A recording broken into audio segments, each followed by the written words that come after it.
Well, there is apparently a shortage of lorry drivers, folks. How can that be, you may well ask yourself? Surely everybody would love to drive a lorry, or would they? Well, the truth of the matter is, no, they wouldn't. I mean, let's face it, who in their right mind would want to be a truck driver, a lorry driver, call it whatever you wish? After all, lorries are the bane of your life, aren't they? Always in your way when you're trying to get somewhere important, or not so important, in fact. Admittedly though, there are many, like myself, who've always wanted to drive trucks, as you can probably see from the background video of my collection of toys that go back to the 1960s. So naturally, my dream was, when I left school, to drive a lorry for a living. However, you soon discover that you can't drive a lorry until you've passed first of all your car test, and then you need to pass your HGV test. But in order to apply for your HGV license, you then find out you need to be aged 21.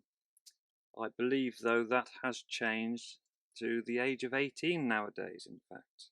Thus, life got in the way for me, and it wasn't until I got to the grand old age of 34, when I eventually got around to applying for my HGV license and taking my driving test.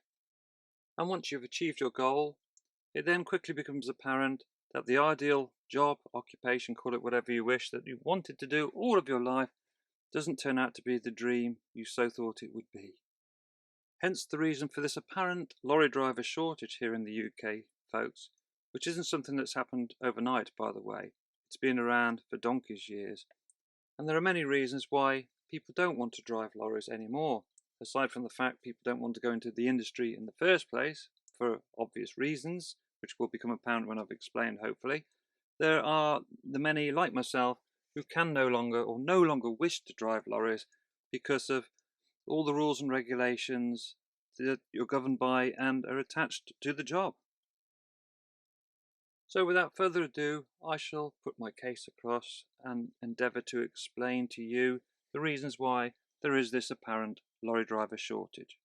Well, firstly, there's the initial cost of taking your HGV test and training beforehand to consider, which can amount to around about £2,000 sterling or more.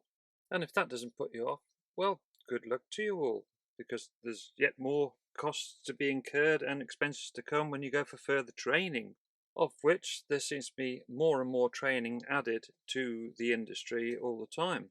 When I took my HGV, I was fortunate enough to be able to go straight for a Class 1 licence, this entitling me to drive articulated lorries or semi-trucks as they're known as in the States. Nowadays, from what I'm led to believe, you can only go for your Class 2 initially, which entitles you to drive a rigid lorry or a straight truck.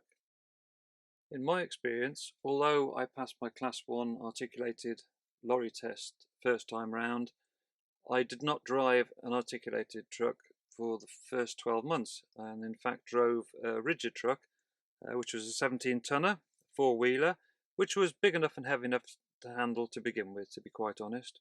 Stood me a good grounding for things to come. And boy oh boy was it something of a shock when I eventually did get around to driving a larger vehicle. But more of that in future videos though, when I shall relate tales of my adventures or experiences, however you wish to refer to them.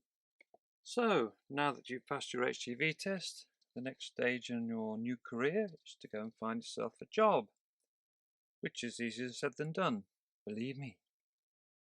The problem now, you see, is you don't have any experience, and most employers are reluctant to take on an HGV truck lorry driver without any experience. But how do I get experience if nobody will give me the opportunity, you ask yourself? Good question. Well, with some perseverance, your determination, and a little luck, you should eventually land yourself a job. Mostly it would probably initially be with a driving agency, which is not a bad way to start, to be quite honest. The next hurdle you will have to overcome is when you all of a sudden find yourself alone with a large vehicle, and no longer do you have somebody to tell you how to drive it. Your voyage of discovery has now begun. There will be all sorts of obstacles to overcome, such as reversing onto bays, because now you're in charge of a hinged vehicle. In other words, that this articulated truck has to go somewhere, hopefully where you actually aim for eventually. That will all come together as you gain more experience, of course. There are also a multitude of gearboxes to get used to, which can be very daunting to many. However, most gearboxes these days, I suspect, will be automatic or semi-automatic, which will make life a lot easier. To add to your already overcrowded brain, there are rules and regulations to memorise and adhere to, particularly those pertaining to lorry drivers. And these rules and regulations will make all the difference as to whether you get home for the night, because you could end up stuck somewhere. Being as you run out of hours, then you'll find that your family life suffers because of these rules and regulations, but those are the laws, I'm afraid.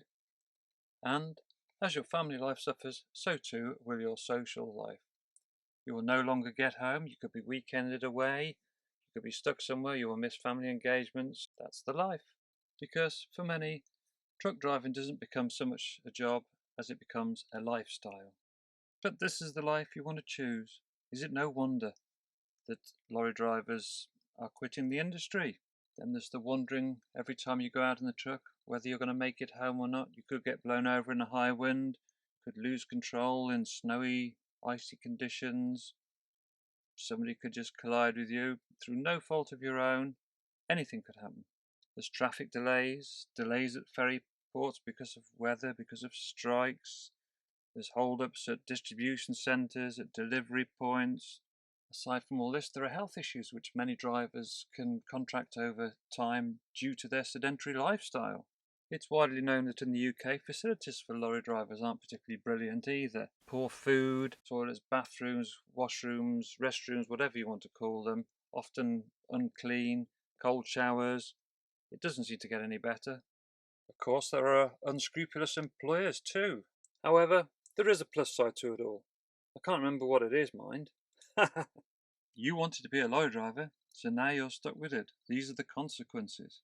Either way, that's the reality of the occupation, and if this hasn't all put you off, well, I wish you all the best. Happy driving!